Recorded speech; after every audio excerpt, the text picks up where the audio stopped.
আপনাদের পরিবর্তন যাত্রা আজকে বৃহস্পতিবার লক্ষ্মীবারে শুরু হচ্ছে, আর মমতা বন্দ্যোপাধ্যায়ের যে কোনো আন্দোলন সাম্প্রতিককালে আমরা দেখছি শুক্রবারে জুম্মাবারে শুরু হচ্ছে। কেন দাদা? বুঝতে পারছেন, দুটোর রং, দুটোর কালচার।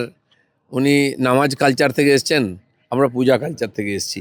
তো সেই জন্য আমরা বৃহস্পতিবার থেকে শুরু করব মা লক্ষ্মীর আর আশীর্বাদ নিয়ে।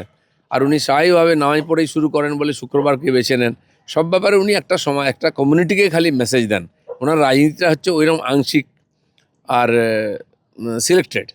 তো ওনার রাজনীতি পরিষ্কার, এটা নিয়ে বলার কিছু না, সবাইও জানে। আমার মনে হয় খুব বেশি দিন এই ধরনের রাজনীতি চলে না। আর যারা এই ধরনের রাজনীতি করে এসছে না, সেই পার্টিগুলোর অতীত দেখুন, ভবিষ্যৎ দেখুন। আগামীকাল শুভ কামনা, শুভেচ্ছা, শুভ নন্দন ছেড়ে মুখ্যমন্ত্রীর গলায় হোলি মুবারক কেন?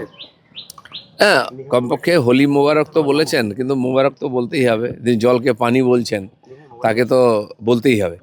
যাই হোক, ওনার মধ্যে এই যে মন্দির রাজনীতিতে এসেছেন বা আসতে বাধ্য হয়েছেন, এটা একটা পরিবর্তন যাত্রা। এটাই যে আজকে ওনাকে হোলি মোবারক করতে হচ্ছে।